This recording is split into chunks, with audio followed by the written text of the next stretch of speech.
Colin Parr. Welcome to Easy Talk, my man. I What's up? appreciate you coming down.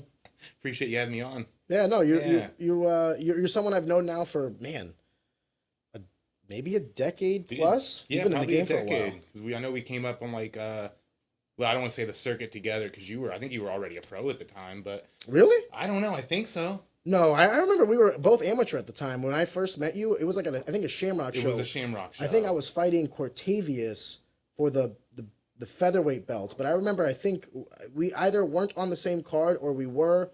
All I know is I remember seeing you in the backstage of like a Shamrock event, and like that's how I actually like physically met you first. Yeah, if my memory is correct, wasn't that the Lumiere? Mm-hmm. Yeah, no. I cornered someone for the Lumiere. That's when we first Okay, met. that's when we first. The met, first time yeah. I had a fight though for Shamrock was at River City, but I Okay. think Sam Penites was fighting at the Lumiere, and I think that's where I met you. Okay, that makes sense then. Yeah, because that was my second fight ever. So yeah. Yeah. Speaking of Shamrock, I hear you're making your return. Return for grappling. No. As I read it, you are returning to the cage for full blown competition, Dude, sir. You want to know what's crazy about that? I was actually taking a nap when Shamrock posted that. So I woke up and it had to have been like 6 or 7 Instagram messages and then text from people being like, dude, like some people were like, hell yeah, you're back. And then other people were like, hey man, what are you doing? You told me you were done. I like had to like in a panic like message and share it and be like, this is a grappling event. So yeah, they could have worded that a little different. What made you want to get back to do grappling, like in a cage or whatever? Because I know you're still competing like Yeah. in jiu-jitsu and everything, and still training guys. for But sure. like, why this specific event? Because honestly, one, I'm just trying to get as into like grappling as I can competition wise. Just because that was my first love. Like before MMA, I was always doing jiu-jitsu. I was competing at the time, like white belt and blue belt competitions. But that was my base, and that was kind of when I was always geared towards. So now just being done fighting, a lot of that was also just from like cumulative, I feel like head trauma and like damage like that. I was kind of like, I'm good on this, but I can still get that competitive fire out through grappling.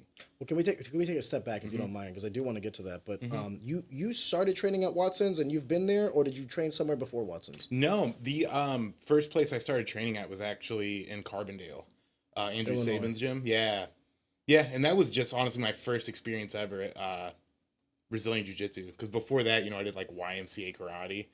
Yeah, and then I went there and so I did 4 years in like going to Carbondale, and my senior year was like my first MMA fight. Senior year of high school. No, of college.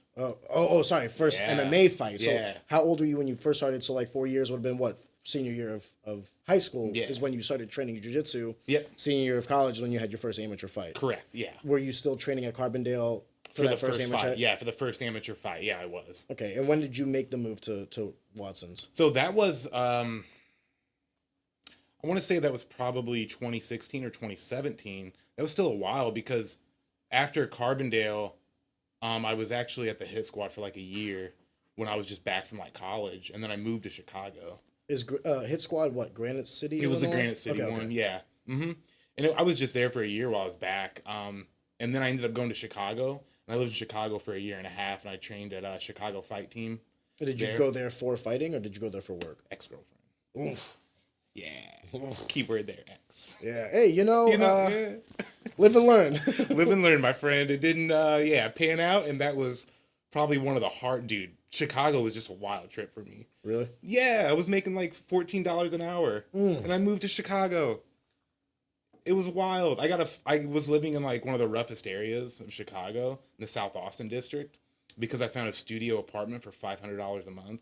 And you're like sold. I'm in, baby. I showed up, dude. It was rough. It was rough. I turned on the lights, and when you turn on the lights, you could see the cockroaches scatter everywhere. Oh no. Yeah, and I was like, oh shit. So day one, what are you thinking? Oh shit! Like, Yeah. where am I gonna sleep? Yeah. But I was like, you know what? No, I've already committed. I'm here. I'm staying. And I was staying there, dude. It was, yeah. So wait. If you're moving to Chicago for this girl, is she living with you in this apartment? No. Uh... There were a symphony of red flags. Okay, I was gonna say, I was And like, Colin, things aren't making sense. They weren't. I'm a little too, I don't know. I just didn't think it through at the time. Young you know? and dumb, Young and dumb, because she was still living with her parents at the time. and she lived in Chicago. Yeah, she lived with her parents. With her parents. And How'd then you guys meet if you're in Carbondale? Huh? How did you guys meet if you're in She went to Carbondale? school in Carbondale. We both went to the same college. Oh. Yeah. Young love. Young love. It was young love, man. It was crazy. Yeah. Do you look back on it with fondness, like lessons learned, or do you look back like that, bitch? My man, I have so many good stories and terrible times. That's so, you can take that how you want. He's like, I learned a lot. Dude, it was, I remember, because it was one of those relationships too, where it was like, I mean, we broke up and got back together so many times. Oh, dude, that's such a red flag whenever couples do that Yeah. shit. I'm like, listen, if you guys can't commit to each other and stay with each other, there are some times where like stuff can happen. I knew a couple that like broke up because of distance. And like they thought that the distance would like, hey, this is gonna separate us anyway. Like better to just rip the Band-Aid off. Yeah. They actually he said something at the time which I thought was like extremely profound and wise. He was like, I would rather end it while I still love you than get to the point where I hate you. And I was like, at the time, I didn't really, because I was maybe like 23. I was like, what the fuck do you mean, dog? You love this girl. But now looking back, I was like, dude, you're so smart for that age. Very mature, yeah. Fast forward, they spent a year apart. Like, she left for work. And then, like, she hit him up and said, like, I used to think that, like, the career and everything is what I wanted. She's like, but there's nothing I would rather do right now than come back and, like, live and stay with you, even if I'm not doing this for work. And then she moved back to St. Louis, and now they're, like, happily married with 2 kids. It's a Lifetime movie. Yeah, it is a Lifetime movie. It kind of is. I guess what I'm trying to say though is like it can work, but they broke up for like a specific reason. If you're breaking up like every 2-3 months and it's just like fuck this bitch, and then like afterwards you come back to her, like now I actually have another buddy who's like they've broken up like 6 times, and like every time he's like no, this is it, like this is the last time, and then 3 months later like we're back together. Dude, it was that, because even with my friends, like, it got really bad to where when I would text them and be like, oh, I'm bringing so-and-so because we're back together. Awkward. They were like, dude, no. Well, because you spent so much time talking shit on her. I mean, yeah. You're at fault. You're like, this bitch, she's dumb, she's a whore, all these other things. 2 months later, you're bringing her to the door like, I got her back. Hey, guys, look at me. Yeah. No, and that is fair, because it's like, clearly, I'm sure I was also, like, right? It's not just like, oh, her. I'm sure I was doing a bunch of shit, too. Like, just being, I don't know, whenever. You're in college at the time, right? There's always... You will never hear me say anything bad about any of my previous relationships, because it's all a reflection of me and my decision-making. If I say things like, she was this, she was that, and all these other things, then, I mean, who am I? I was willing to accept all these negative... Yeah, so, like, the more I bag on them, the dumber I am. So, like, I just always say... I got love for that individual. I hope they're doing well. They taught me a lot, and without them, I would not be the man that I am today. I do hope she's doing well, but it's also some of the stories I have, they are just facts. I'm just laying them out there because the last time we broke up, she did like break into my apartment, which was dude, it was crazy. You know what's funny? We have a mutual friend where something very similar happened to them. What do? Like, you find her in your apartment and you like get out? Are you worried if she's got a gun? So at this time... Is she crazy? She might not think like normal people.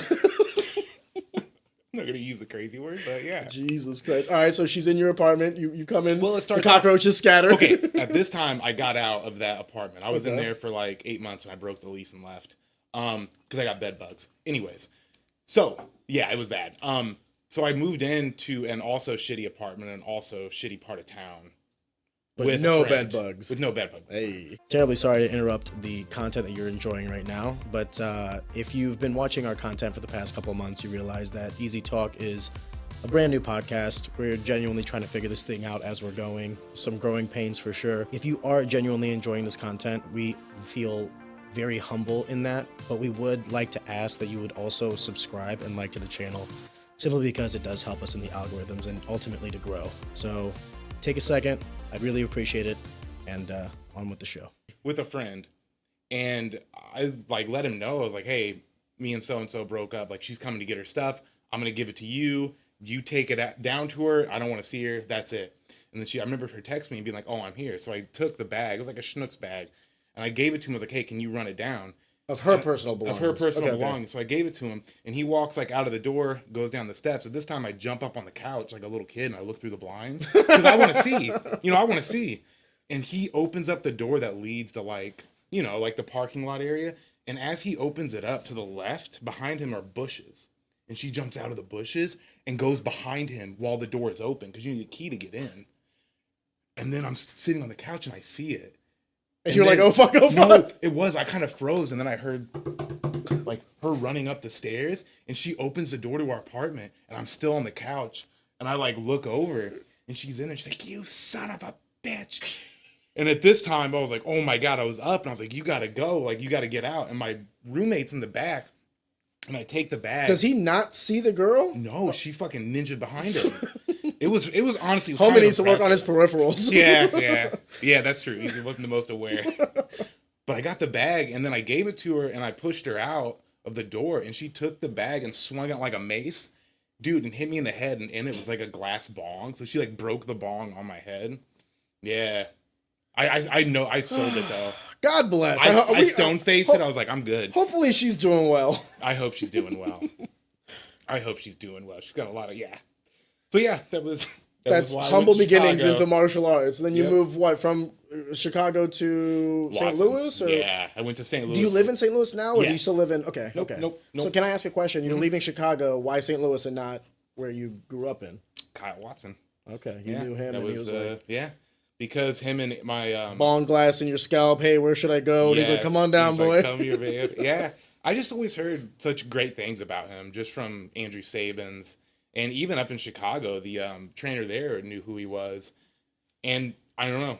I was like, because at this point, this was all I was into was training. That's what I was doing in Chicago. I was just training all the time.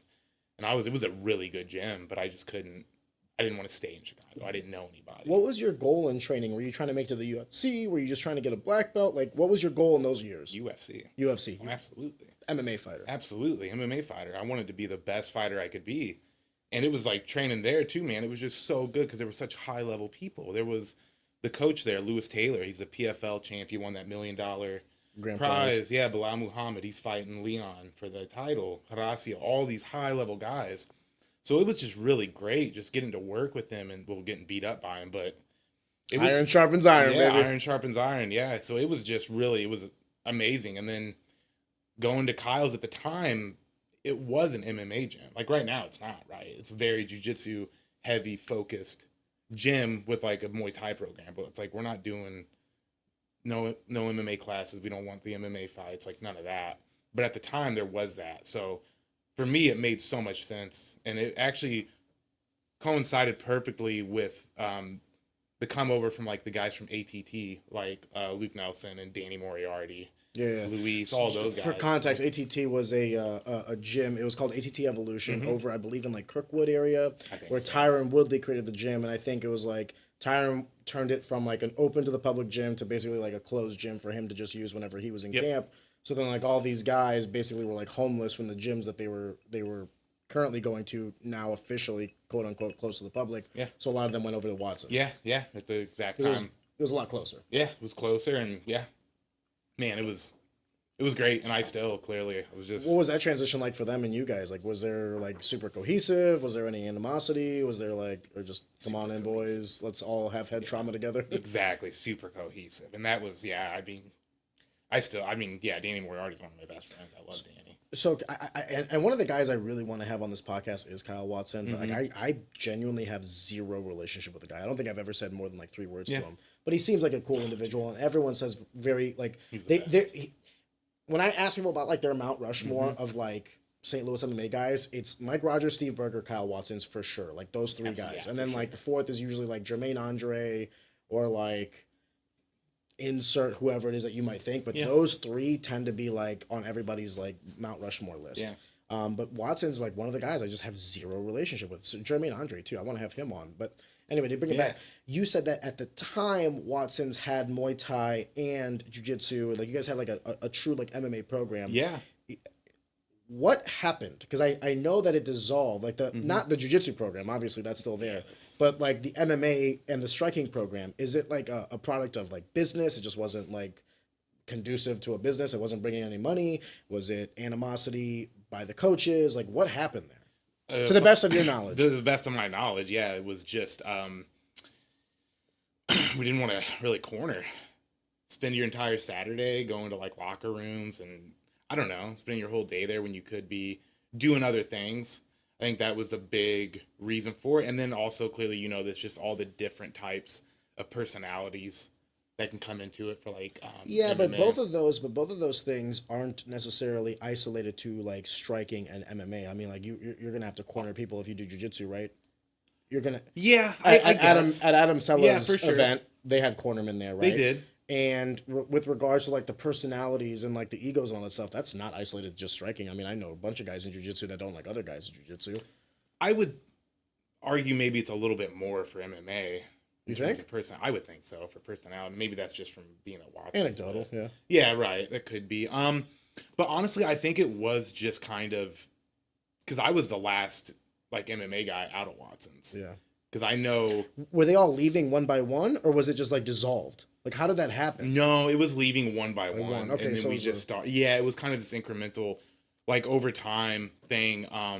See, I was under the impression that Kyle just said like, okay, you know what, guys, we're not like an MMA gym, we're just a jiu-jitsu gym. Like, we're so cutting he off. did cut the MMA class. Okay. Which is probably, but Did you guys have students at the time of him cutting it, or was it like dwindling and he was like after COVID. Oh, okay. Before COVID, it was all MMA class, right? And then after COVID, I remember talking to him and him being like, hey, like, I don't want to do an MMA class anymore. I'm going to dissolve it. And then for me at the time, I was kind of like, oh, selfish. Like, what about me? Like, but then I clearly took a step back and I was like, okay, this is not on him. So that's when I started to go to like Wolves Den as well. And then I started to host an MMA class where I just taught it for free. And I was like, at Watson's? Yeah, at Watson's. I was like, this is the thing. I will teach this. It's free, but I want you guys understanding, like, I'm also participating. So you're not giving you my undivided attention because this is my training. Dude, that's actually exactly what happened at Finney's with me and my guys. I was like, hey, listen, really? I have more. Yeah, dude. I mean, we our MMA program was basically like patched together with duct tape. It's like I was willing to do it and I was willing to train the guys, but I also told them like I'm actively training myself. So like I'm going to sharpen you guys up to then use you as sparring partners for myself. It was a very selfish thing. It's like, I'm going to get you ready to then get me ready. But it wasn't because you let them know. No. They knew. They knew. But here's the other thing, too, is like, I told them up front, I was like, I'll never charge you $1 because like, you're going to be training me and I'm not going to pay you. And I'm going to be training you. I'll never ask you to pay me. It was kind of like a give and get kind of thing. Yes. But like, did I do private mid sessions with them? No. Did I help them with technique and things like that? Did I go over things? Yeah, absolutely. And did we work together? Yeah. Like whenever we would roll together, I'm like, hey, move your knee here, bicep control here. I would do those things. But like, would I come up like on a Tuesday night for an hour to work with an individual fighter? No, that's not. That just wasn't me. Because it's But that, by the way, because I had the conversation with Jake Roberts, and I was like, you should absolutely charge for that. If you're coming in to train somebody else for their goals, their aspirations, or maybe even just like their physical health, like I want to come in and hit mitts because I'm trying to get a workout, then you need to pay that person. My man, that's a private. Yeah, that's a private. Exactly. And because I felt bad after that conversation. Not that I felt bad after that conversation. There was a moment where I kind of felt bad because I was like, Jake is sitting here talking about like how he's like, hey, this is my like primary line of business. And I was talking about how I trained guys for free. But then I didn't do a good job of like explaining the difference of like, you're doing it exclusively for them. Yeah. Where for me, there were some warm fuzzies teaching them and all that, but like the better that I got them, the better the sparring rounds would be for me. So it was like a give and get. Yeah. There was very little times. The only thing the only part in my life where that doesn't apply is when I coach high school wrestling. I don't do that for a salary or anything like that. I do that for the passion. But the argument could also be made that high school wrestling made me the man I am. So it's like they already gave it to me ahead of time. I'm just repaying. Yeah, so giving back. There's nothing free in life, right? So, but it was one of those things when I was watching that episode, I kind of was like, oh man, I really need to do like a better job of extrapolating why it is that I do what I do. But to your point, to bring it back full circle, is like you essentially were doing that, but in a class environment as well. So trust me, dude, been there, done that. How did you feel about it? I liked it. It worked because it wasn't like newbies that I had coming in either, because that was the other thing where because it was for me, I told people, I was like, you can't be a newbie and come in because I'm not going to teach you how to throw a jab. Yeah, I'm going to just basically, give you combos. How much would someone have to pay you on an hourly rate to work with like a brand new person, doesn't know how to throw a 1-2 versus like a pro? What's the delta there? Because I'll tell you what, I'm the same way. Yeah. If it's like a fresh person, I'm like, fuck, no disrespect to the fresh person, none whatsoever. I am glad that you're coming into a gym, and I'm glad that you're like genuinely trying to get better and pursue this sport / martial art. Yeah. However, to train you is like a completely different environment versus training like a professional fighter who's like, you're basically coming in there like you're already in your groove, like let's fucking go boys kind of thing, versus like trying to get someone up to speed. Yes. Which, by the way, if you're doing this, like if you're going to a gym for the first time, if you're just a cool guy, it benefits you to no end. Like just be a cool guy, listen to your coach, don't give a lot of sass, don't be a douche, and then you'll find that some of these people want to work with you again and again. Yes. Have you ever... This is me random. Have you ever seen that movie, Never Back Down? Yeah. Terrible movie. Never Back Down. That main character, Dude, don't that's be like Evan him. Elder's favorite movie. Of course. When I asked him that, Of course it is. I was like, what's your favorite movie? He's like, this is gonna be kind of weird, man. And everyone's gonna say, but it's Never Back Down. I go, are you fucking It's kidding the me? worst movie ever. I thought it was gonna be like Gladiator with like, my name is Maximus. No, he's actually like, good. Oh, Never Back Down, you know, where that kid's a douchebag and he gets really good at fighting in a month. The montage of him flipping first a of tire. all, he saw red when he fought. He so did it see, makes sense. Dude, yeah, in the football field, that was a good prerequisite. Like, this guy sees red. No. I've been training 12 years of my life, and I still can't see red when I fight. Colin, I failed. No, well, that's a good thing, because when you see red, usually when you wake up. That's usually what happens. That's head trauma. Yeah, that's just head trauma. That's not good. Oh, Evan Elder. So it Never Back Down. Yeah, don't be like that guy. That's all I'm going to say. Watch the movie, dude. Watch the movie. He's the worst person ever. He comes in brand new. He's talking shit to the coaches. He's not listening. He's trying to fight everybody. I'd have kicked his ass to the curb right away. Well, also, like, I can't stress this enough. Do not go into a gym. If you've not trained, do not go into a gym acting like you're hot shit. Because everyone in that gym, including some of the older people, can kill you with their bare hands if they wanted to. Humble yourself. Know what you don't know. And just come in there with an open mind. Talk to a bunch of people, because like we were saying earlier, there's different personalities. You might get a private session with 4 different guys, right? And each of those private sessions, like the meat and potatoes will still be there. 1, 2, high kick, these things. That's going to be there for everybody. But the personalities, like the way you drive with them, maybe one person's like super negative, is like, let's go pussy, and you might need to be a certain kind of person for that. Yeah. And one person might be like super like affectionate, like, oh, you're doing great, buddy. Like we'll really see the progression. Like find someone that you jive with, and you'll always be. That was one of the things that I love, because all the coaches that I've had throughout my time, like I've always I still talk to all of them today.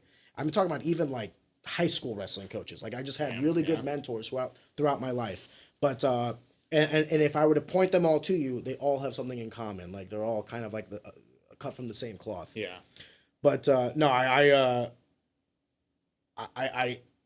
can't tell you how many people we've had to kick out like the day after. Yeah, it's really annoying. There's nothing that shuts me down quicker than that. For the whole class. Yeah, I just shut down if somebody's talking to me about that and like being all thinks they're a badass and never trained before. I'm like, all right, man, I get it. How do you navigate that? Like, so obviously you're coaching this class for free because you want to still maintain like an MMA program. But like, how do you navigate that? Like you say that no new guys. Like I don't want any new guys. But then if you don't have like a system to train people up from nothing, like you're not going to get any new people. Does that make sense? Like you're basically operating with the same numbers, or maybe even less because someone bounces and goes to another gym. Yeah. So is that? Yeah, I mean that's sort of to a degree what happened over time, because that is kind of the thing about St. Louis is it is a pit stop for a lot of people. They're here for other reasons, right? So they will tend to go after like 4 years or so. So that is kind of what. Do you mean that for all the gyms in St. Louis, or you mean that for just Watson's? Watson's is what I'm talking about. Okay. Yeah. Again, I'm speaking kind of anecdotally about that. But no, with that, I mean, we had really good people. For the MMA program, not necessarily the jiu-jitsu. Yeah, no, the MMA program. Okay, I want to just make sure we specify. Yeah. So I was going to say, I feel like Watson's is a powerhouse when it comes to jiu-jitsu, which makes sense what we're saying. Yeah. Okay, but the argument could also be made like, well, you guys didn't have like a thorough, proper MMA program. Right. So it's like, can you blame them? No. Oh, no. No way. Yeah, I'm not going to blame anybody. Yeah, I get it. I mean, because that's kind of where I got to a spot where I had to make a decision. I was like, hey, man, like, if I'm going to keep fighting and doing this, I have to make a change. I would have to go to Wolves Den. I would have to go to St. Charles. I would have to go to even Eric's gym, ESM. I would have to make the change to an MMA gym. But I was like, am I willing to do that? And I wasn't. You couldn't train jiu-jitsu with Kyle and do MMA at these other gyms? Like there was no... Could you not do both? I probably could. It's not just that. It was also because I feel like I hit level in my fighting where I just knew like, oh man, like I don't think I'm gonna make it to the UFC. So what am I doing? If that was my goal to do that, and I got to this level where Can I ask yeah, what that point was? Like, was there a specific? yeah, there was Which it one was was the that? my LFA fight against that guy, so Raheem Forrest. He was just better than me, and I'm not even talking about just like technique or experience, but man, he was just faster, he was quicker, he was stronger, he was more powerful. It was just all these attributes where I was like, oh shit, like I don't care how much jujitsu or hitting the pads and MMA training I'm gonna do. Like this is just something I don't have. So I wonder if this is kind of what that that next level is. And that kind of started to get in my head a little bit. And then I took another fight after that. Was there any part of you that was like, okay, I got to work harder? Like, no, because I'm working already hard. I'm doing as hard as I could do. I was doing everything like you should be as a professional. I was keeping track of all of my training. I was getting 18 hours a weekend of training. I was going to other gyms. I was doing the sparring. I was eating correctly. I was sleeping. I was getting my recovery. I was doing everything I thought that like you should be doing as a professional. And even with all that, I was like, well, what else is there to add? If I add more, is that just going to turn into overtraining? And then I have to cut back and I'm in that same issue. Does that make sense? Absolutely. I can resonate with a lot of what you were saying. I mean, I had an epiphanous moment too. My last loss against Austin Bashi. Like, I told myself going into that fight, granted, to put it in perspective, I was also like, when I started fighting, I was single in, Yeah. freshman year of college is when I started my amateur career, and like I was hungry and Yeah. kind of ahead of the curve because I had a wrestling background and all these other things. So I acclimated to MMA much faster than other people.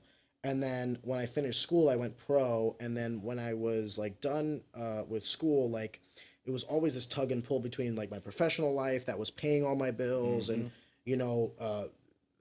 providing for the lifestyle that I wanted, and then this kind of like what I would call fun life. That's what I referred to as fighting. I was like, this is my fun life.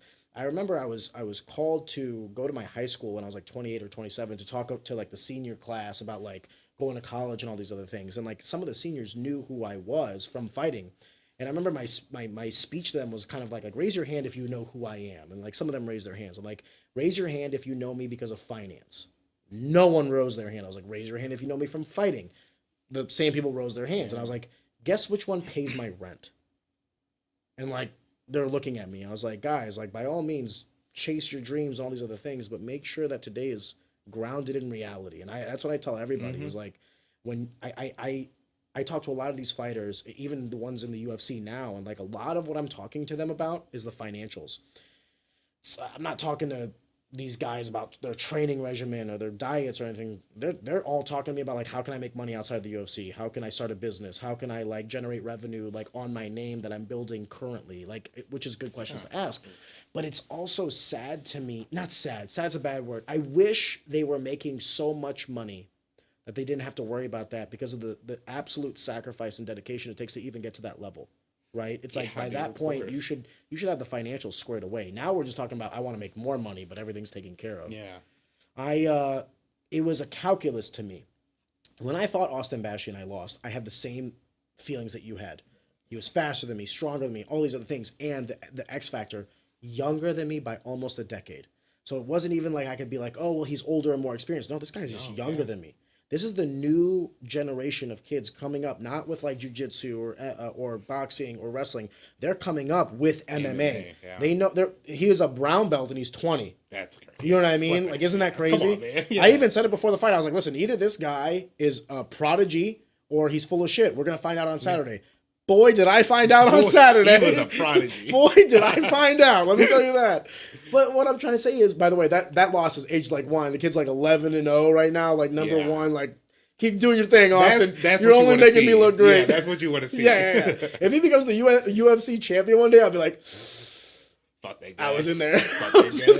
I know what it's like. No, but it was the same epiphanous moment where I was just like, you know what? There's like the amount of work that I would have to do for the amount of gains that I would need is A, I don't think possible. B, I'm running on borrowed time as it is because at the time I was 29, so I was like maybe if I spend like 2 or 3 years like hunkering down, and maybe I can get to that level. Because my goal was also to be the best in the world. I was like, if I can't beat everybody in front of me, then what the fuck is the point? Yeah. So then when I lost to Austin, and I told my coaches and everybody, I was like, guys, if I fought him 9 more times, he beats me 9 times. Like, I'm not beating this kid. So I'm not going to be the best in the world. So then what am I doing this for? That's why I quit. Because for me, it was like either I'm doing it cold turkey or not at all. Like I'm either going to keep fighting or I'm done. If I'm not going to keep fighting, why am I doing this? Like no, it made no sense. Like my daughter was about to be born. I was about to get married. I was starting a new trajectory in my career, a whole new industry. And, you know, I'm religious. I believe in God. There have been too many moments in my life that have been like I could have turned left, could have turned right, and I just seem to have always made the right decisions. And I don't think that's by some inherent wisdom that I have, and I don't think it's luck. I think it's either I have a guardian angel or divine intervention or what have you. But things happened when they were supposed to happen to make me the man I am today, and I love the man I am today. So. Yeah, it's good. I mean, I'm with you too, and like. What you were saying that's spot on. Is why I pointed at you when you were like, "When I'm done with fighting, I'm done." I'm the same way. You can't half-ass it. No. Well, you can, but then you become these other guys that you don't. I don't want to name names. But like, how many guys do you see on like any local card where it's like, oh, they're still fighting? Yeah, and part of me, I do kind of go, oh, come on, man. I worry. Yeah, I'm like, dude. do they need money? Is this a payday thing? Like, why is the state sanctioning this? Yeah, because guess what? No, that's the other thing I had to tell some of the guys. It's like, not a payday. We had some guys that wanted to go pro to make money, and I was like, "Hey, man, pump the brakes." Yeah. I was like, "Let me give you a little synopsis of what this money looks like." I was like, "You might be lucky to get 400 to show, 400 to win." Yeah. And like that's if you're fighting locally where they actually want you to win to probably go up. If you go like out of state and they're giving you like they'll entice you. They'll be like, "We'll give you 2,000 flat," but they're bringing you in to lose to some guy. That's the thing. That's the thing. It's like they just want to build. They want to build their guy off of you. Fighting is it's a dirty business. Can be. It can be. It can be. Can you blame them? No, of course not. Make your money. Yeah. Yeah. No hate there. It's just it is what it is. Yeah. So to bring it back full circle, Shamrock FC, you're gonna do some jiu-jitsu. Can you say the opponent? I'm sure Kirk Huff. Oh, that's actually a good match. It's a great match. Oh, I take back everything I said. Yeah, that's actually a good match. It is. 5 minutes. What's the rules on that one? Yeah, okay. And I had to fight for that. They wanted to do a 3-minute sub only match, and I was like, guys, I'm not showing up. That's no time. Yeah. In fact, can I be honest with you? Why is it not 10? You got 2 black belts. Make it 10 minutes. Yeah. What is 5 minutes going to make or break the show? Yeah. Well, it's also weird. I didn't know if it was like a power move or one, but I messaged and I was like, minimum I can do is 6 minutes. And they're like, best we can do is 5. And I was like, all right.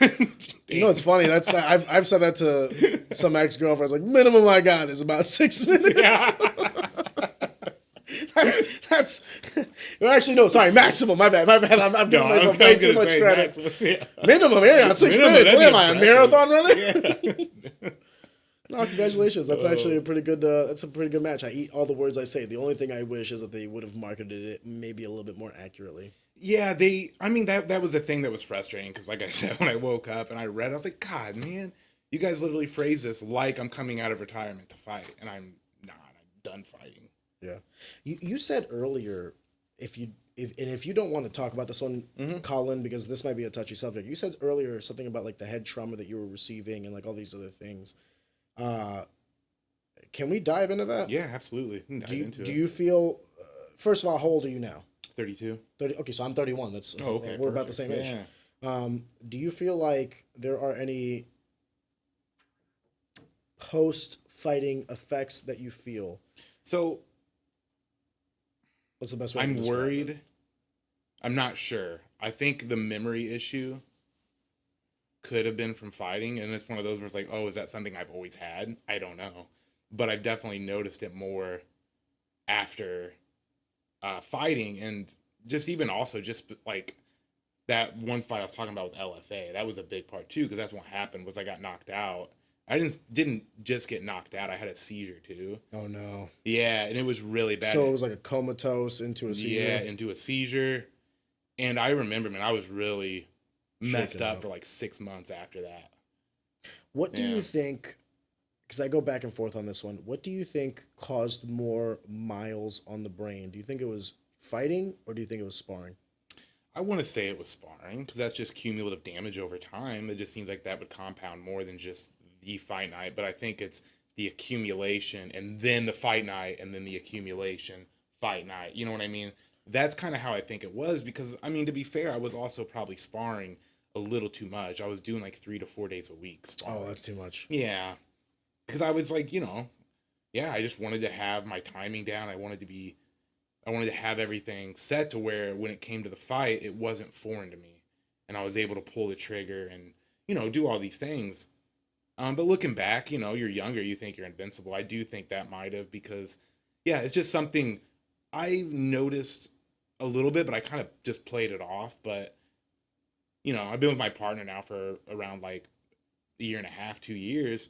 And that's something she's like brought up that she notices a lot. And what does she say? Like slurring, memory, repeated conversations? What is it? Repeated conversations, memory. Yeah. Mm-hmm. My wife, those two. So to make you feel better, it was never something I like to actually think, color you shocked on this one, that my brain is actually my best, like my best attribute is my ability to think and articulate myself. Coupling that with the fact that I know for a fact that I've had brain trauma through, the last 15 years of my life doing martial arts. It's been kind of like a weird, I don't want to say pill to swallow because I knew what I was signing up for. Mm-hmm. Like I was like, hey man, I could have played golf. I could have been a basketball player. Not a basketball player. That's a bad sport. I'm 5'7", whiter than snow. But I could have done other sports. I could have done other activities. I chose to get into combat sports. I knew what I was doing. And I always used to say, I'm here for a good time, not a long time. Well, here I am now hoping for a long time. Yes. And I can say that while I am able to do all of the things that are necessary for me to pursue my dreams and my career and all this other stuff, I would be lying to you if I said there were not moments in my life where I was like, I sent what email, what meeting, I'm with my wife and I'm like, when did we have that conversation? Like, I never said that. And she's like, Arion, we had like a 5-minute conversation about a week ago, like where you told me like verbatim, do this, that. And I did them, and now you're asking me why I did them. I was like, I did them because you told me to. And I was like, no, I didn't. Like, no fucking way. Yeah. Does it scare you? Yeah. Yeah, of course. Yeah. And that's kind of why I took a step back from like sparring altogether. You know what I mean? Just because at first I mean, occasionally I'll still jump in to help the guys. Same. I don't spar for myself anymore. Yeah. It's now exclusively for when guys have fights, which I think is actually worse because I'm not in shape to spar. Yeah, and they're picking it up. And they're in mid camp, like 8 weeks out. Like they're starting to get to that point where they're in shape and they're getting go. So they're faster and they're quicker. I'll tell you this: there are guys that can hit me now that used to not be able to hit me. Yeah. And it's not lost on me. Like I'm like they attribute it to my weight. They're like, well, when we used to spar, you were like 155. Now I'm like 170. So like I'm slower. I was like, guys, that's not what it is. Probably not. I'm just out of shape. I should not be in here. Like luckily for me, I'm better than you, so I can hang with you. Yeah. But if you were at my level, you would fuck me up right now. Yeah, you just have a lot more. Yeah. I just know accumulation of knowledge. Yeah, well, I know when to coast. I know how to like reserve myself. But I was trying to tell them, I was like, this isn't good. Like it's good from your perspective because you're now hitting me more. You're seeing the progression. It's bad from my perspective. Yeah. Because now I'm getting hit more, and I'm like, well, I'm not fucking training, and I'm like, how long can I realistically be in here with these guys? It's hard. You letting them crack by example, but you also want to be. I can't be that guy for. I mean, I can still do it. But for how long? Yeah, because there's gonna be a point to where it's just like, no. You guys are hurting me now. Yeah, no more. Yeah, I can't do this. So that's kind of what I'm struggling with, and I do feel like I have taken a step back for sure. Because now it's like I'll spar like once every 2 months, and not hard sparring by any means. Who do you work with predominantly when you do spar? Do you help guys get ready for fights, or you just no? There's guys at Watson's, just guys taking the Muay Thai class, who we're just trying to, just get used to it. Gotcha. Like sparring and everything. Just a flow roll, not flow roll, but like flow move with them. Yeah, because that's the other thing is where it's like I can get away with that because, they're at a lesser level. Yeah, absolutely, yeah. So I don't feel as bad, but even then I'm still kind of like, huh? Like don't hit me again. Yeah.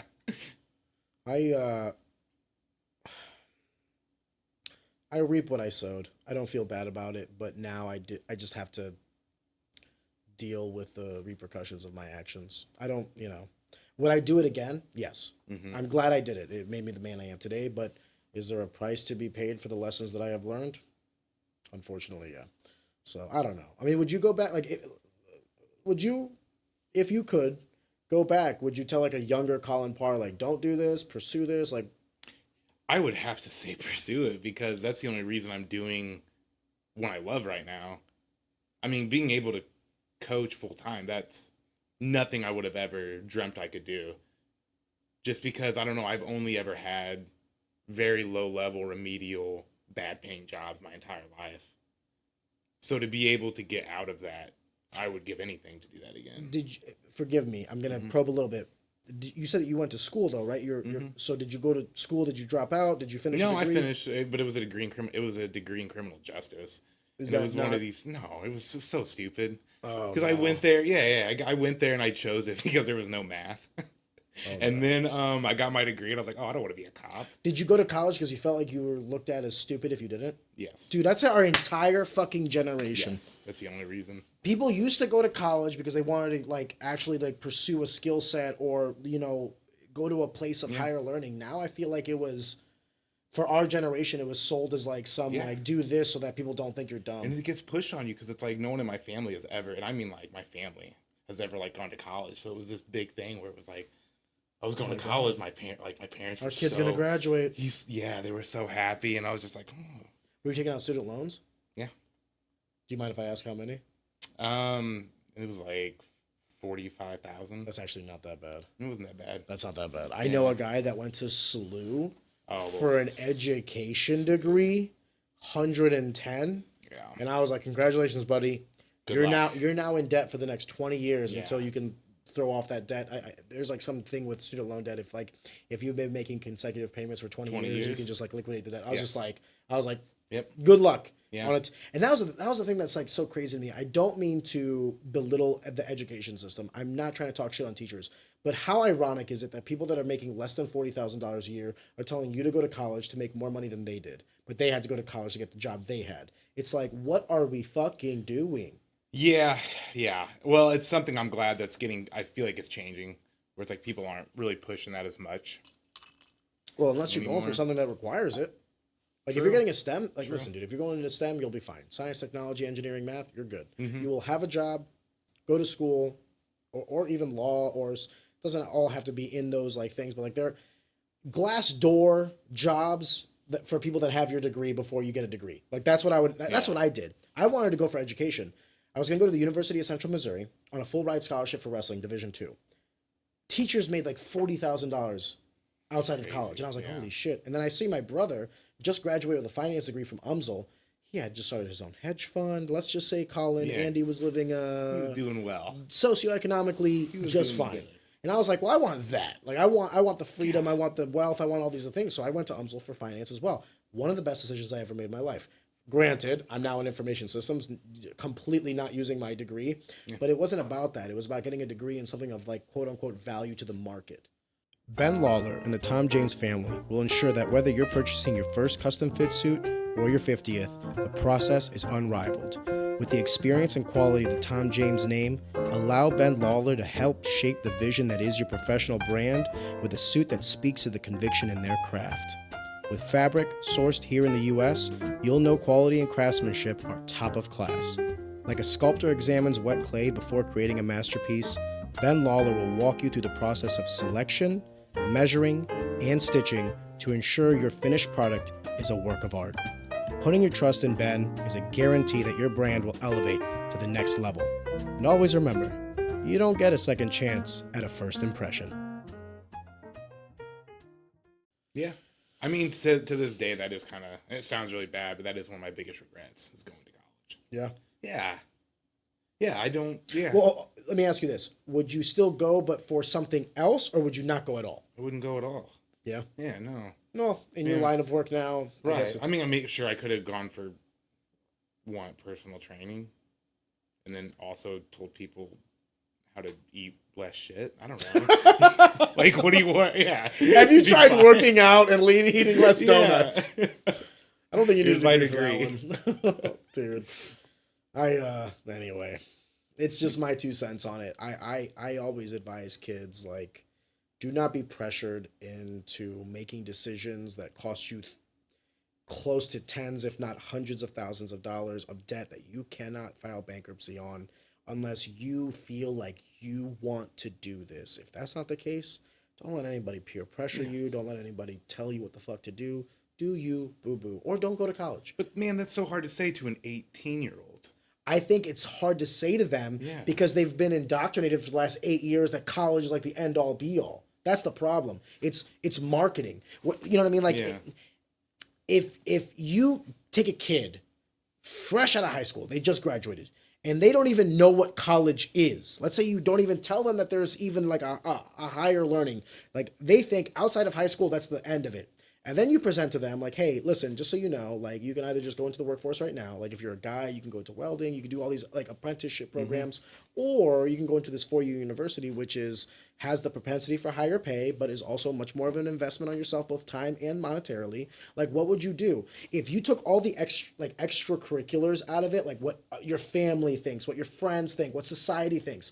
Like, if you took all that out of it, like, a lot of people would be like, hey, I'm cool with like doing like an 18-month program and I'll be an electrician. I'm cool with doing a 10-month apprenticeship and I'll be a plumber. Like, there's nothing wrong. Like, I not even there's nothing wrong, but there's something admirable to be said about like blue collar work. Yeah. Like, getting in there and fixing the toilet, fixing the outlet, building a home, laying concrete. Like, this shit needs to be done. And we spent like the last 20 fucking years telling kids that if you're not a hedge fund manager, if you're not a doctor, if you're not a lawyer, you're a piece of shit. Like, what are you doing with your life? That's not healthy. I think there's a correlation between our generation, chronic unhappiness, economic turmoil, and the fact that we were told to do this. And by doing this golden path of like getting an education, we would have what? A job, we would make money, we would have freedom, all these things that we were promised, right? If we went to school. Did you make money? Did you get the job? Do you have freedom? Like, no, why do you think so many people are so fucked up and unhappy and all this other shit? It's because they were lied to. I don't think we should. I want to be careful how I say this. At the end of the day, no one held a gun to anyone's head and made them do a thing. However, they were misled, and that does have some merit. You lied to these kids. Yeah. Yeah, and like for some people, it works out great, right? But that's kind of what you were saying before. If there wasn't that stigma attached to it at the beginning, then the people who wanted to go for that higher level of education, they would have went and, you know, did their thing, whatever major they want, and that's fine. But for a lot of other people, because it's not just me, I know this is a pretty common thing where it's like, yeah, you feel kind of pressured into it, and you feel like a loser. You feel kind of dumb if you don't do it. So it's like, man, I got to do this to kind of keep on this facade. I'm not dumb. I'm not a loser. I'll show you. Exactly. And then after you graduate, you're like, oh, I don't want to do this. Like, yeah. I don't know, Colin. I'm not particularly happy with it all. But anyway. So you were talking about how now you're at a position in your life where you're coaching full time. Are you coaching MMA, Jiu-Jitsu? What are you coaching? So I'm at 3 different gyms right now. The main one I'm at. Jesus. Yeah, I know. The main one clearly is Watson's, which I'm at like the bulk of it. And that one I'm teaching Brazilian Jiu-Jitsu, and I'm teaching the Muay Thai program. It's also keen to point out, and I haven't done so yet so far, forgive me, you are a black belt in Brazilian Jiu-Jitsu. Yes, yeah. We have not touched over that accolade yet, so forgive me. I should have done that at the beginning. No, good. Yeah, I got my black belt from Kyle Taylor, the man. But yeah, so I'm coaching there most of the time, as well as like teaching privates where I have like clients. But I'm also at Strategic BJJ in Alton, Illinois, because Keith is a good friend of mine. I trained with him. He's also under Kyle, and he started his own gym, asked for me to help. So I teach the jiu-jitsu, MMA, and striking there. Oh, nice. Yeah, which is really fun. And then, like, twice a week, I'm over at that St. Louis Boxing Club in Maplewood. And usually I just do that because it's more like a cardio kickboxing workout. But I have noticed it's good for getting privates for clients. Of course. So that's kind of the main reason. How much in your pie chart is, like, coaching classes, privates, getting fighters ready, of those 3? So getting fighters ready is almost nothing. Really? Yeah, it's like one guy. one guy over at the Alton gym. And why him specifically? Just because he has promise? Yeah. No. He just takes the classes. He shows up and he fights. Oh, okay. Yeah. It was like by That easy. happenstance. Yeah. So he shows up to my classes. I give him feedback. I help him. Yeah. Between classes and privates, then what's the? So when it started off, I wasn't really big on. I mean, clearly I wasn't going to say no to privates, but the problem with privates is that's not a fixed income. So that's going to vary, and that made it very hard for like budgeting because I was like, man, I can't count on this. So the bulk of everything I built around was the classes. But now just through time and like teaching more, it's gotten to where it's probably around, I would say, 60% classes, 30 or 40% privates. Okay. Which again, and majority of those privates are coming from Watson's, which is and specifically Brazilian Jiu-Jitsu, not necessarily the striking, or both. Okay. Yeah, I got 3 people. I'm just teaching Jiu-Jitsu privates too, and then striking I got like 5 people. When you do privates with Jiu-Jitsu, how difficult is that to show without like a partner to like kind of show the moves on though? It's difficult. I like to try and get people to bring in somebody else. Like two exactly for a private. You guys then, split the price, and then we're both gonna work. Because you need a body to show them to as well. Yeah, you do. But there are some people who it's like they don't have that, and then it's me working with them the whole time. Which do you cut them the same rate if they bring a person, or do you like charge them more? Same rate. So like, hey, like why you're gonna pay this already? Like, yes. Bring a friend. Yes, why not? Because it makes it easier on me too. Because one of the guys I teach to, he's been wanting to do a lot of like just like takedown defense and wrestling. So it's like, man, I'm getting sprawled on and taken down for like an hour. It's a lot on the body. Yeah, it's a lot on the body. So it's always better if they bring a partner. It makes it much easier. Yeah. I coach now the classes. I don't really do I don't do any privates whatsoever. I don't know if I would have the bandwidth or the mental capacity to handle privates. I think you guys don't get enough credit for like the mental stress and load that is, because like let's say you have like a day where you have like 4 different people. Mm-hmm. You could have like the soccer mom who's coming in just to get a workout. You could have the amateur fighter who's like, kind of bare bones, like trying to get his skill set better. You could have the pro fighter who's fucking ready for camp and he's just getting in there to get a sweat. Mm-hmm. And then you can have like, everything in between. And it's just like, you got to have like a curtailed training session for each individual. Yes. Versus like a class, you could be like, okay, we did arm bars yesterday. Let's do S mount into arm bars today. Like you can kind of build off of a curriculum, right? Yeah. Where like privates are like, what did we do last time? Okay, like let me kind of like build on the thing that we did privately last time, so that you're seeing that progression and that rate of growth for each individual person. Yeah, you got to keep you have to keep notes for each person, and you got to make sure you're one. I always like to, and it depends on skill level, right? If it's somebody brand new, you don't get a say in it. I'm showing you how to build up. We're going over our jabs, our crosses, our low kicks, like that sort of thing, right? And then I'll just keep track of that and then cumulatively build onto it. So you'll train new people for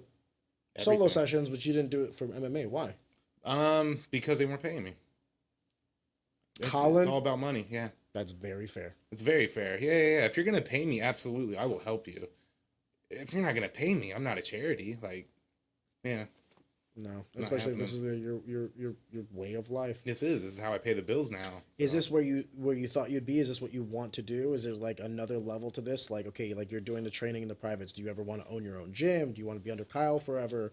Because like I always say, like there's different strokes for different folks. Like not everybody is entrepreneurial minded. Some people enjoy like the classic salary. Yeah. So like for you, what do you prefer? Like in 5-10 years from now, what do you see? Man, yeah, the 5-10 years, it's hard because I do think I think the normal trajectory of things is where people do kind of go and open their own gym. And I love what I'm doing now, but I can see myself doing that down the line, 5 to 10 years. Because, man, yeah, I just want to always grow in some regard. And again, I'm going to give a lot of props to my partner, my girlfriend, because she was the one that actually got me to quit my job and start coaching. Pursuing this? What were you doing before, if you don't mind me asking? I was working as like an assistant at a office that sold durable medical equipment. Nothing you were passionate about. It was a job, it needed to be done, but nothing you were passionate about. No, I was like, oh, it's from this to this time, and I got like $16 an hour, right? Yeah, so, yeah. As that's what I mean is I've only ever had like remedial jobs. So yeah, I was like, whatever, I'll do this. And it was bullshit. I hated going in. I was on Reddit most of the time. I was like, ugh. Do you?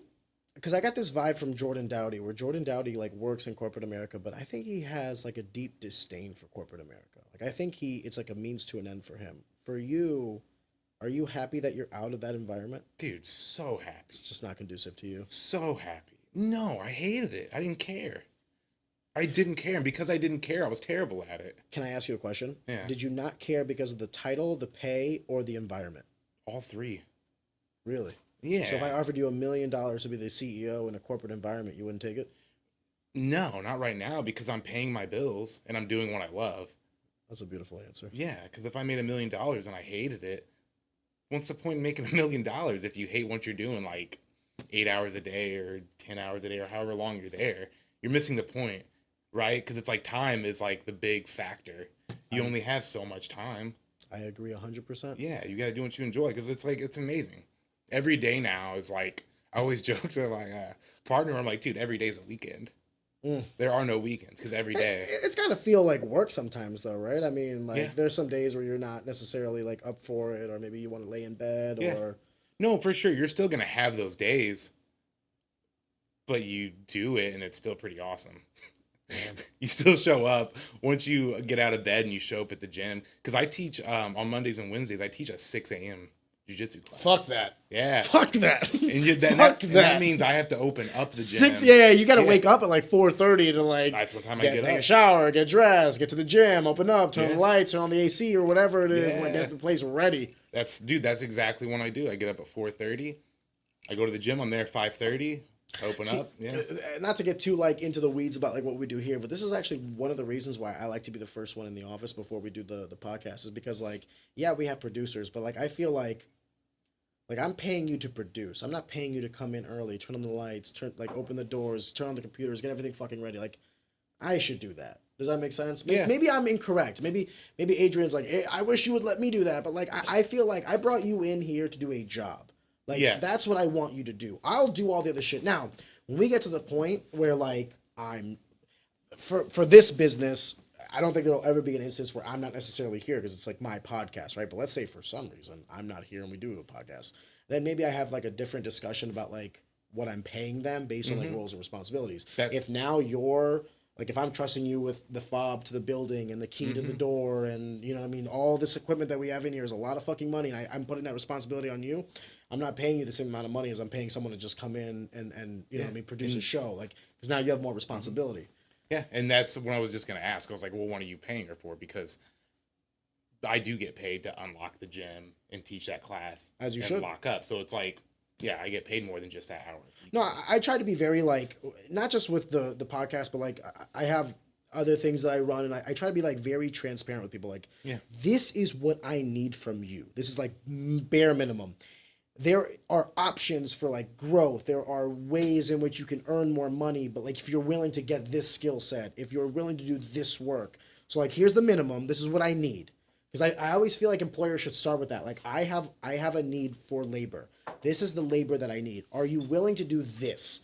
Because I don't want to like start with like, well, it could be this, that, or the other, but then I'm starting you with like delusions of grandeur. Like, Yeah. oh, I thought it was going to be this, but I thought it was going to be a 5 and I'm at a 3. No. What I need is a 3.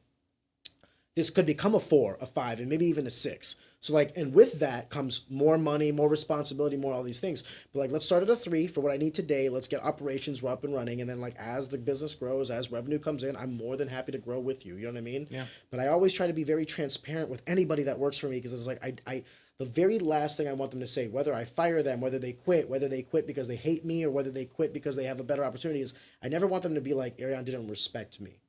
Like, hey, Ariane was paying me this and some other guy wanted to pay me more. Ariane couldn't match. I had to leave. Fair. Or I knew what I was getting into with Ariane. He told me everything it was going to be. I got in there and then I just ended up not liking it, so I wanted to leave. But it wasn't like I lied to them or I skimped them out on pay or any of these other things. I always tell people, like, I will be the employer that I want.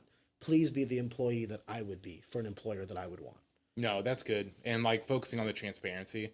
Yeah, because I mean, I've had employers in the past where that transparency has always been an issue, where they kind of lure you in with you know, The talk, like, the whole oh, talk. you're gonna be the fucking And then regional president. You're like, what? Yeah, you're like, huh? What? That's not what I'm signing up for. Yeah, so it's I would respect. How was that conversation with Kyle when you wanted to like coach classes? Was he receptive? Did he ask you? Did you ask him? Like, can you go about like So- you went from fighter to trainer? How'd that happen? So, well, in the meantime, I was still coaching at Kyle's, but it was only like, oh, it was still pretty decent. I guess it was still 3 to 4 times a week. I was still coaching, but I was It still was a part-time job. right. It was just a part-time job. But he actually approached me about asking like, how many classes can I give you to where you will drop down to like part-time, and then I can do this. And I was really flirting with that. But the issue was the health insurance. Finish that sentence though.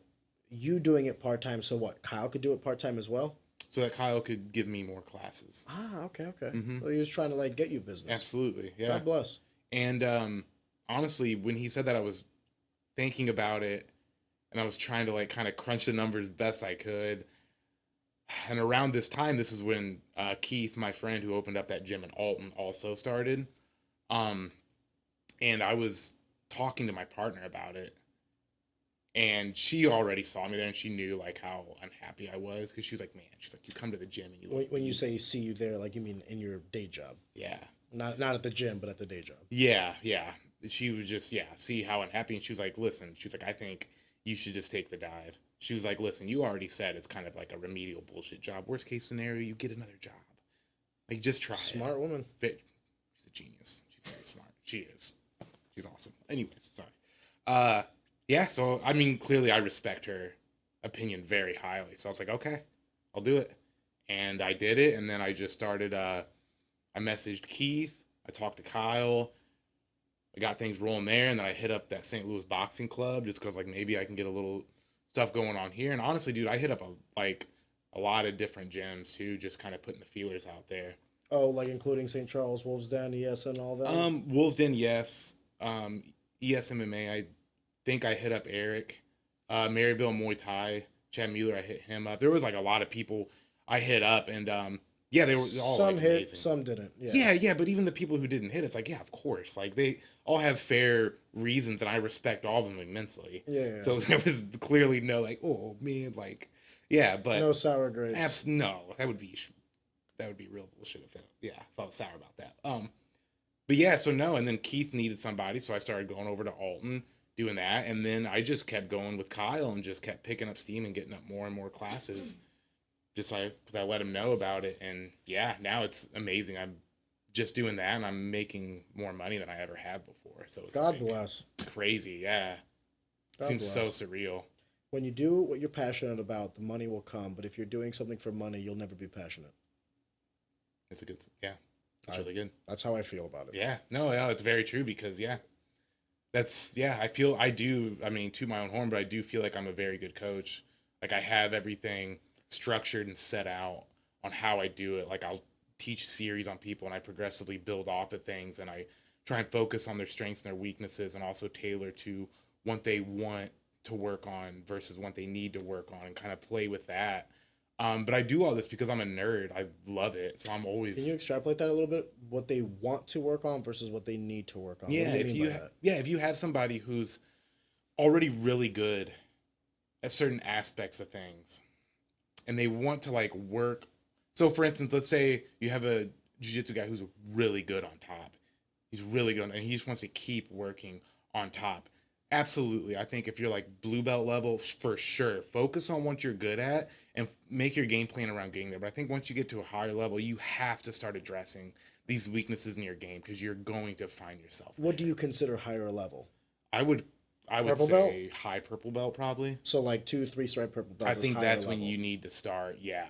Okay. That's when you need to start focusing on the full acumen of jiu-jitsu and not just Yes. necessarily your strengths. Exactly. And then that means you can tailor. That doesn't mean you have to be a crazy guard player throwing up triangles, but like you have to know how to sweep. You have to know how to get up. You have to know how to wrestle up. You have to know these options in order to get to your A game. What do you teach first, offense or defense? Defense. Why? Because if you teach offense first to somebody, it's going to fail and they're going to get smashed repeatedly and then they're going to be upset. I always tell my kids that I coach, I say, listen, I'm going to teach you how to survive because you can't kill anybody if you're dead. Yes, absolutely. If I can get you good at just defending, you're going to last longer. And that's just going to build more experience because that's more time on the mats where you're not getting submitted. Not just that, but defense teaches good offense, while offense doesn't teach good defense. If you know how to smash somebody, you don't know how to not be smashed. Does that make sense? Absolutely. But if you know how to survive, like if you do an armbar on me, and I know I can hitchhikers, I can parry, I can shift my weight, I can lock my arms, I can clear the leg. I know like 6 different ways to not get armbarred. Yes. What does that also mean? I know 6 different ways not to do an armbar. Yeah. So it's like now I know the defense. So when I go to the armbar or the rear naked or the triangle choke or whatever, I know that like if I do this wrong, he's gonna have this defense. If I do this wrong, he's gonna have this out. I always say that like when you're learning, maybe I'm wrong. This is how I feel. Any martial art, boxing, kickboxing, wrestling, jiu-jitsu, Muay Thai, when you learn defense first, through the proxy of defense, you learn how to be offensive. But from offense, you do not learn how to be defensive.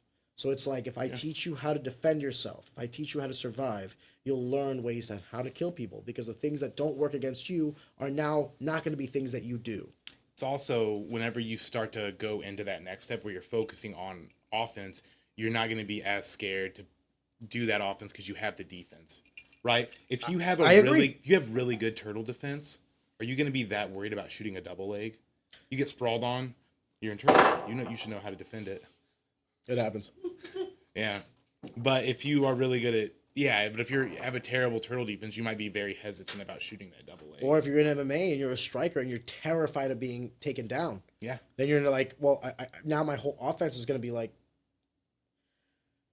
my whole offensive game plan will kind of cater to the fact of whether or not I can deliver on my offensive game plan. It's like I always tell people like it's a lot easier to be a wrestler who learns boxing than a boxer who learns wrestling because the wrestler can dictate where the fight goes, where the boxer doesn't. So you're relying on a skill set that is contingent upon your opponent not being able to rely on theirs. And that's a coin flip.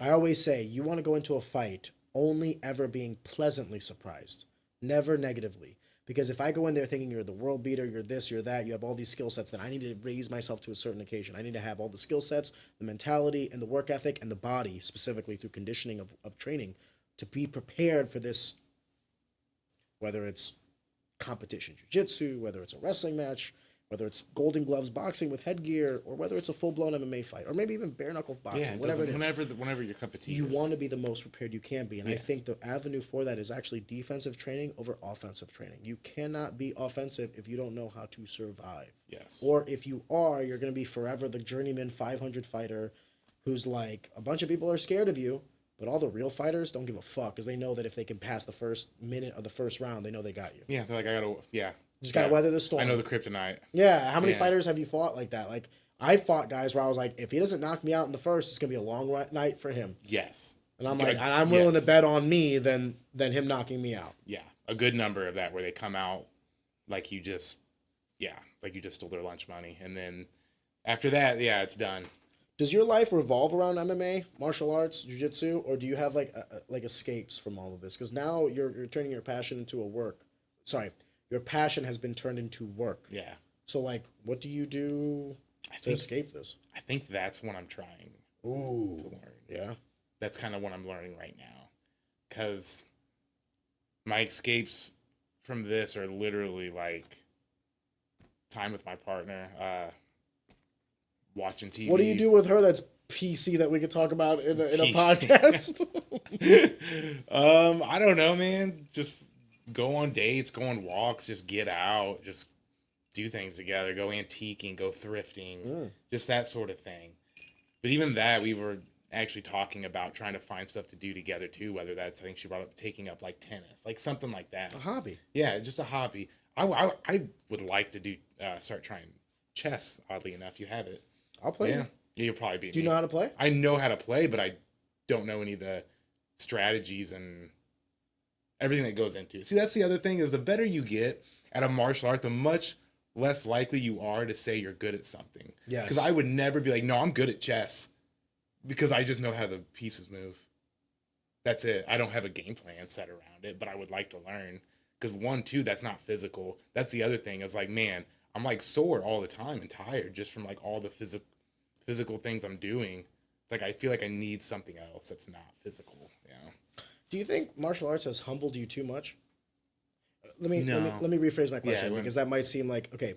You're saying now that you're at this point because of like jiu-jitsu and your time in MMA where you don't feel comfortable saying that you're like adequate or at a level for other things. Have you, in your pursuit of this highly aggressive world, become a little, how do I describe this properly? Not recessive or defensive, but humble. Like you're too nice. You've you know what it's like to be the hammer. You've been the nail, and now you're just kind of like you don't want to make anybody else the nail because you know how much it sucks, but you also want to always be the hammer. No. If you deserve it, I'll make you the nail.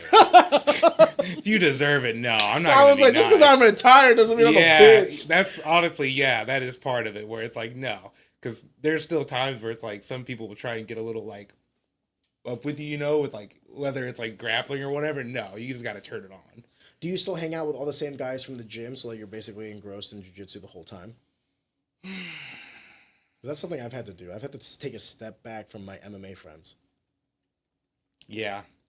or else that's all I engross myself in all day, every day. No, I don't even really watch the UFC fights anymore. No shit. No, I kind of have where I feel like, yeah, my best friend I've had forever is in New York City.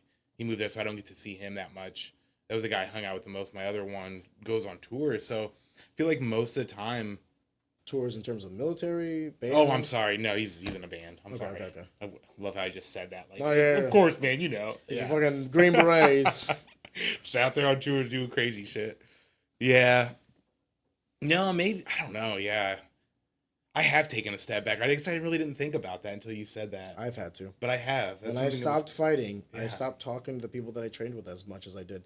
Not because I disliked them. No. They're still my friends. In fact, I love all of them. Yeah, no. But it's just like, the glue was this common interest that is still an interest of mine. Yeah.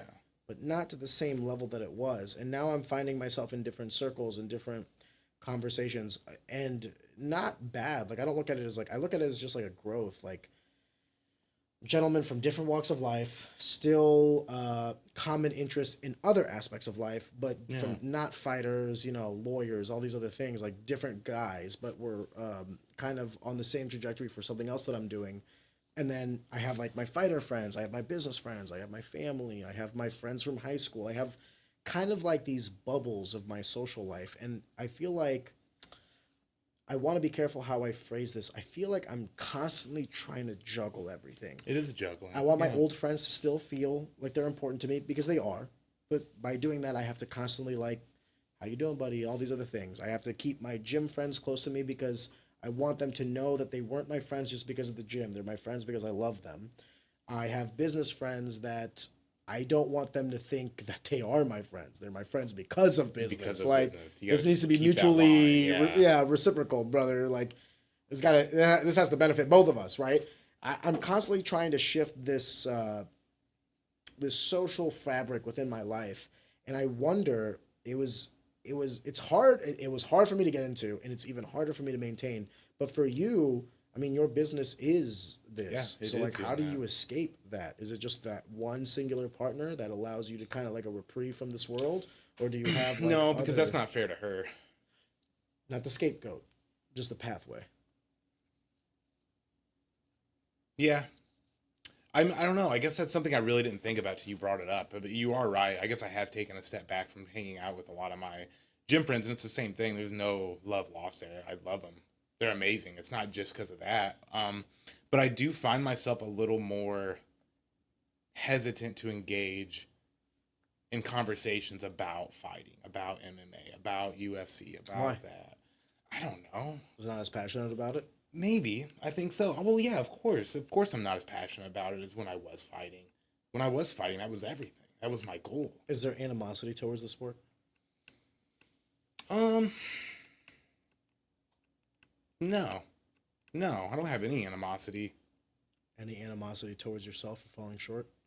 Yeah, for sure. But I also am very hard on myself. I've always been very hard on myself.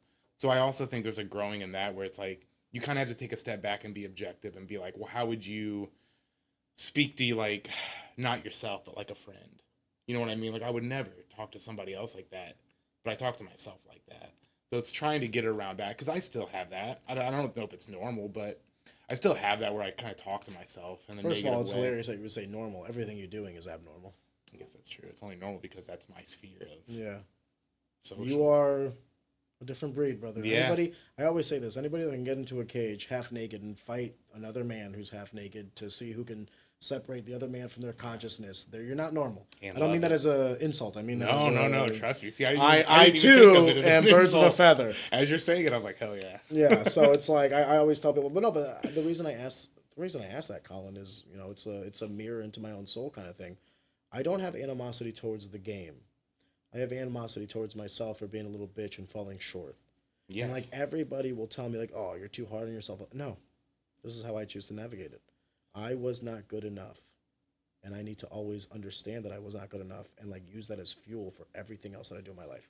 Being a husband, being a father, being a friend, running So this do you podcast. use that as fuel in terms of like you're approaching Yes. these other things Yes. the way you did fight? Yes, I am a loser. I have failed at everything I've done at life. Everything. I have failed. I have fallen short. I'm not the best in the world at anything.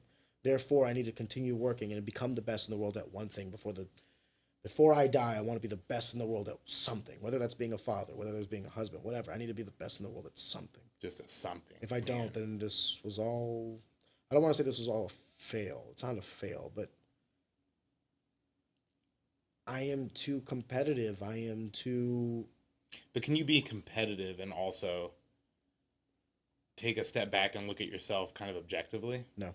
No? Not until the day you die. When you're done, sport, you're done fighting. So now you can look objectively back at your body of work and say, this is what I did. These are my accolades. I can be proud of these moments. I'm not so proud of these moments. How do you do that for life? Have you ever in fighting, like you ended your amateur career, became a pro, and be like, look at my amateur career? Oh, no. No, because you're like, yeah, now we're starting. Yeah, you're like, it's amateur career. That's how I think about life. Yeah. How am I going to stop and smell the roses? Like, does a millionaire stop and say, this is enough? Is a millionaire happy? I always say that as a human being, it's healthy to want more. Greed is a 7 deadly sin because in excess, it'll lead you to your own demise. Yeah. But greed, sparsely sprinkled on life, will generate the oomph that you need to get over certain like hurdles. But does that sparsely sprinkled greed rob you of happiness?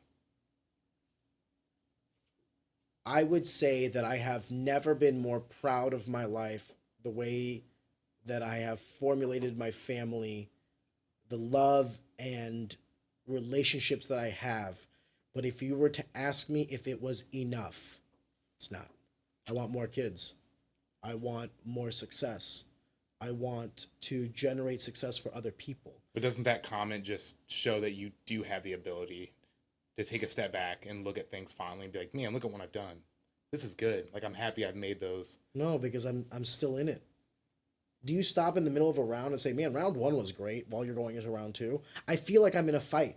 Round 1 was good. I might be up 10-9. I'm going to be, hopefully I die at 80. I got 48 more years until that day happens. So I need to fucking go. I can look in a fight. I know if I'm up on the rounds. I know where I'm at in the grand scheme of life. But like, do I stop? No, fuck no. Build the lead. Let's keep going. Next round's going to be a 10-8. I need to keep going. But you can still acknowledge it and keep going. I know what you're trying to ask me. So let me try to... I can be cognizant of something without taking it in. I know if I'm a runner, if I'm in first place or not. But do I stop to look back and make sure? No. I know because no one's in front of me. But you don't need to look back because you are cognizant of it. You're cognizant of it. You don't let it hinder you. You're still on a path. Yes. I'm first. I'm good. I'm just keep maintaining or build the lead. That's how I look at life. That's how I look at like... Because you look at it as if you look back, you're not going forward. Yes. Okay. I am always looking back in the sense of like learning from my lessons. Like I made mistakes. I need to be cognizant of them going forward. I learn from my past. I live in the present, but everything in terms of my cranial power outside of those two is built on the future. what am I doing 5, 10, 15, 20 years from now? If I'm not in 20 years, Colin, doing only shit that I feel passionate about, it was a failure. If I don't in 20 years, by the time I'm 51, if I don't have enough money, resources, networking capabilities, tangible assets to do whatever the fuck I want to do, I was a failure. I need that. So let's say you get to that goal you're speaking of, where you're a millionaire, you have all these things. Do you think then? It's not based on money. Okay. Money is a metric in which we measure. But like, if you're asking me how much money would make me happy, there's no money in the world. There's Fair, no yeah. money you Okay, could pay yeah, me of to be course. unhappy. Yes. That's why I asked you that question. The same question. Yeah, Birds of a absolutely. feather, brother. Absolutely. I feel you. But money is what allows me to do the things that I am passionate about. Money buys Yes. freedom. Freedom buys happiness. Money does not buy happiness, but No. freedom does. So Yes. I want the freedom to exclusively work on the things I want to work on and to create prosperity for more than those around me. I want to be good. I want my children to be good. I want to build businesses that like provide people careers, not just jobs. I want to build wealth like for everyone around me. That's the goal, because I feel like as a, Generational wealth, yeah. well, because like as a man, you hit this stride where you're like, maybe you can resonate. How worried were you when you were 20 about how you would be when you were 25? You were like, oh my God, I don't want to be a loser. I want to move out. I want to live on my own. I want to make enough money to sustain myself. Yeah, it's terrifying. Yeah. I'm in the position of my life where like the amount of things that I would have to go wrong for me to be homeless or like lose everything are so astronomically high. I don't even worry about that anymore. So like thriving is done. Success. Surviving is done. Success. Okay. Yeah. Now it's like, well, what can I do before I die? What can I do before I die? Do I just want to continue making money for me and my family? There's nothing wrong with that, but doesn't that seem kind of vain? Doesn't that feel sort of shallow? How much money does your family need? I have a number. I know what my number is. That's what my family needs, and we're good. So what happens after that? I don't know. That's hard for me to answer because I'm not to that. I'm not to that spot. So I guess I haven't had that conversation with myself. You better. Yeah. If you're going to run a business and your goal is success, I hope to God and I pray to God that you hit that stage. And now you look back I'm and sure you I go, will. and then now you look back and you go, okay, well, all the metrics that I set for myself are done. Now what? Yeah. Now do you want wealth for wealth's sake? That seems... A little why, right? Like, what do you do? For what? Yeah, you're just playing a game with yourself. No. Yeah, no, that's it's a lot to think about in that, because I feel like, yeah, like I said, I just recently kind of hit when I had as my goal. So it's like that finding out area of like what's next. Yeah. I think that's what I want. Maybe I'm wrong. Ask me in 5 years. Maybe I'm like, you know what? Fuck it. I just want to make money. I don't think that's the answer. I know people that have more money than I'll ever make in my life, and they wish they had what I had. Yeah. No, that's what I was saying. I feel like it comes down to like, just, I don't know, it sounds lame, but like happiness, right? But just enjoying. If I had their kind of money, what could I create with it? That's the way I look at it. Yeah, the freedom. The freedom to do what you wanted. I've been poor and I have money, and I choose money every time. I don't care what anybody says. Oh, dude. You know what I mean? Oh, absolutely. And by the way, money is subjective. If you ask a millionaire what money is, it's going to be completely different from someone on food stamps. So I'm not saying, man. Yeah, don't get I'm me not started sitting with here that. like trying to fucking big dick it, like, oh, I'm fucking loaded. What I'm trying to say is, times are good. No, by any metric that I've ever used, I don't know what you make clearly, but I would definitely say, yeah, you're doing good, because I've been poor my whole life. So Talk about that. yeah, no, I was very fortunate and lucky in terms of like my mom and my dad, because they're amazing. They're like the best people ever. They're In so terms loving. of like parents. Parents, they're loving. But yeah, like in terms of income, it was not, my dad had like, he didn't graduate high school. He had a factory job. And my mom worked at a daycare. So, it was really tough. We lived in a really shitty place in Indiana for a lot. Do you have any siblings?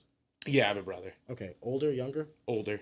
Okay. So by how many years, if you don't mind me asking? He's 35. So roughly 2.5, 3 years? Mm-hmm. Okay. Yeah.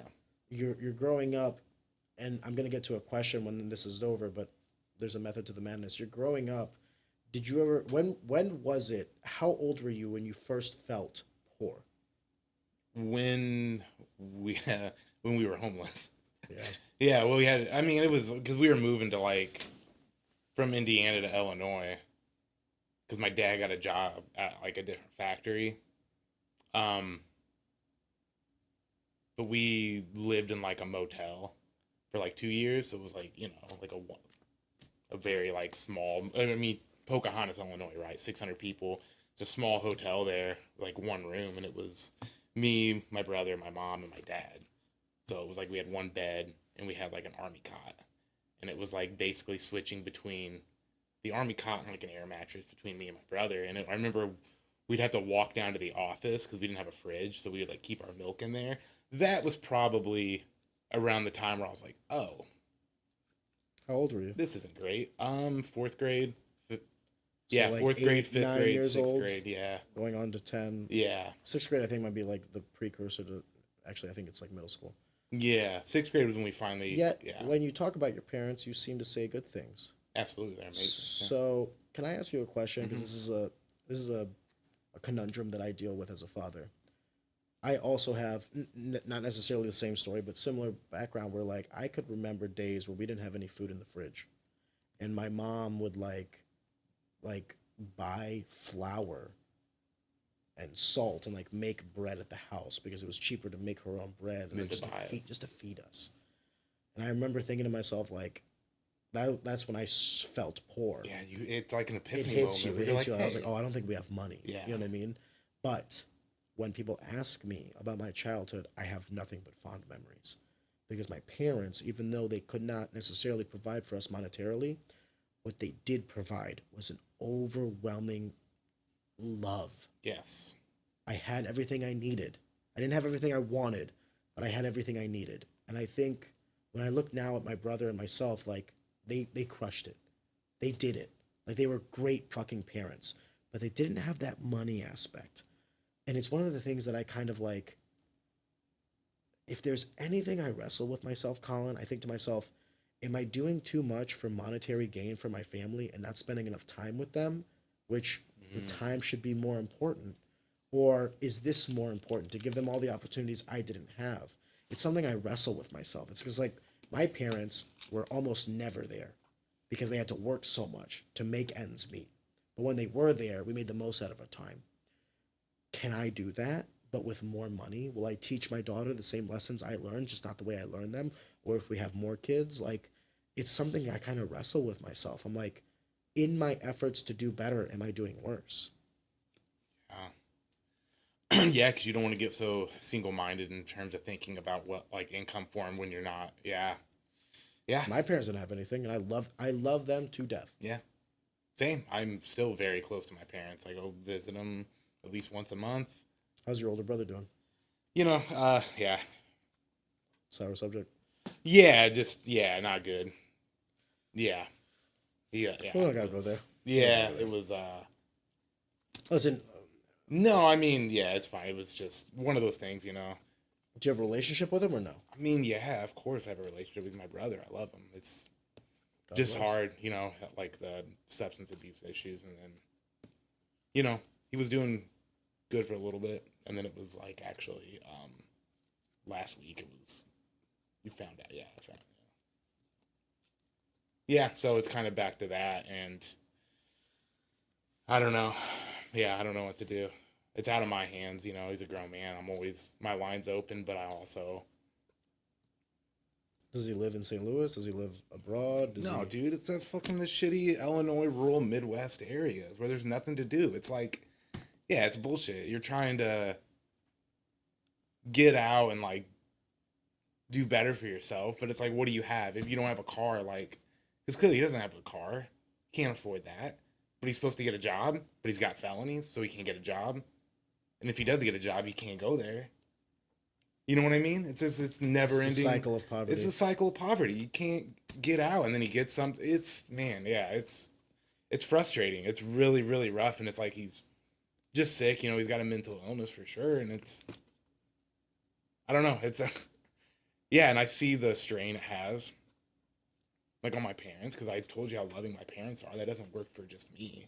Yeah. It's also to him. He's the firstborn. So they've done so much to like help him. and they get burned, and then they should be living out their golden years. They're in their 60s, they shouldn't be having to worry about this, but they're constantly like just stressed out and trying to fix everything, and it's a whole fucking shit show. And I feel like I try and do what I can to help, but I'm here trying to live my life, so it's like, how much time am I supposed to spend? I don't know. It's an ongoing fight. I don't think it's a terrible thing to say out loud. Like, at what point am I now hurting myself trying to help you? Yeah. And that's kind of where I'm at, where I've, for my brother at least, where I've set boundaries, where I'm like, hey, my communication is open. I will always speak to you. I'll always love you. But, like, I can't, like, I don't know, give you money. I can't do these things for you. Like, I have to set that boundary, and I just hope he realizes. Yeah, but it's not like it's hard when you see it. It's not that simple. It's not. I don't think it's simple at all, Colin. It's not. I don't think it's simple. It's the most horrible, complicated situation ever, where it's so sad, because in your mind you're like, just do this, and you'll be on the path. But that's not how they see it. It's just their mind works differently. It's so difficult. I'm sorry. No, it's okay. I mean, everyone has issues with other things. Everyone has their own thing. This is just my own little personal battle I have to try and work through and do what I can. I'm just really scared that the only solutions to this are death or prison. Yeah. The two extremes. Yes. I'm sure you have talked to him, but I'll tell you actually something regarding your parents that my father told me, because he still worries about me and my brother. And every time I tell him, I'm like, Dad, what are you worried about? Like, everything's fine. And he says, you'll understand this when you're a parent, and I do now. But he was always telling me, like, you can retire from a career. You can retire from sport. You can retire from friends and family and all these other things. It's like, one of the things you can't retire from is being a father. So your parents, no matter how much your brother is doing or how old he gets, that's her baby. That's their baby. That's their firstborn. That's the one that, you know what I mean? That whether he's 38, I'll tell you right now, my daughter's not even fucking 2, Colin, and I don't know, like, I look at pictures and I'm just like, how the fuck? I can't imagine when she's 30 and she has a husband and has kids of her own, and I'm 60. I'm gonna look back and be like, where the fuck did this time go? I genuinely, by the grace of God, hope that he finds a path that is prosperous and conducive to a healthy lifestyle. Just anything, even, I don't know. Yeah, I just want him to be able to, just have a job, have a place. That's it. I think he needs to move. I think he needs to get out of Illinois. He does. I mean, dude, I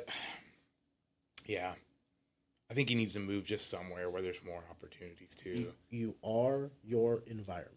Yeah. If you live amongst, they say success breeds success. Well, poverty breeds poverty. It does. If you have $1 million, it's a lot easier to make a second million. But if you have nothing, it's easy to get into drugs. It's easy to get into lawlessness. It's easy to get into all these things. This is all you'll know. And that's why I say the cycle of poverty is because it's like, I have no money, so I have to break the law. I break the law, so I get caught. I got caught, so now I have a felony or whatever. And now because I have a felony, I can't get a job. So I make no money. I have to break the law. I get caught. It's like, this is my whole thing about, like... And that's like the rational way of thinking about it, too. You're not even thinking about how people's mind work differently to where they don't view things rationally, because it doesn't work like that. Their worldview is entirely separate than you and mine. I don't know how they view things, but I can be caring to a degree. But yeah, so you couple that with everything else, it's like, man, I don't see a way out, and that's what terrifies me. There's always a way out. Yeah, I know there's always a way out. I refuse to relegate it to what you were saying about, like, prison or death. It's like, but but those are my fears. But the hardest part is you can sit there with a PowerPoint presentation and be like, step 1, step 2, step 3. But unless they see it for themselves, unless they choose it for themselves, it's you're doing the right thing by being available. Yeah. You're extending the hand 50%. All you're hoping for is that the other person extends their hand 50%. You can't reach into the abyss and pull him out. No. You can only be there for whenever he's ready to get out himself, and that's the hardest part, I think. It is, because, yeah, trust me, I want to change him. I want to, but I can't do that. Yeah. He is who he is. He's You're also the younger brother, so. I know, there's that too. Yeah. Colin, I want to thank you for your transparency, and I want to thank you for being on this podcast, brother. Seriously. Dude, absolutely. I appreciate you having me on. I know I told you this before, but yeah, I am a fan. I mean, you had some of my favorite people on here. Danny Moriarty, Jordan Dowdy. Hopefully Kyle Watson soon. Hopefully Kyle Watson. And then the episode with Mop was also hilarious. I love Mop. Yeah. Mop is just, you know what I'm noticing about the podcast? I did it because I wanted to do it. I like having conversations with people. But I'm reminded by something I read in a book, man, my freshman year of college, and I'm mad that I forgot the title of the book, but it was something along the lines of like a quote in a philosophy book for my Psych 101 class, but it was like, you know, the death of humanity comes at the ceasing of communication. Because essentially what happens is if I don't talk to you, if I don't hear from your perspective and all these other things, I'll dehumanize you. I'll make you an other. I'll make you something else. Like, you're not like me. We have nothing in common. Me and you we are separate entities. Yeah. But then the more you talk to someone, the more you hear about their fears, their dreams, their loves, their hates. You're like, oh shit, I love this, and I fear that, and you start to relate, and then you believe once again in the humanity that, in my opinion, encapsulates us all. So, I listen. This is a lot of fun for me. I hope it was a lot of fun for you. Dude, it was a blast. Great conversation, great questions, everything. I'm really glad you had me on. Colin, thank you, brother. Thank you, man.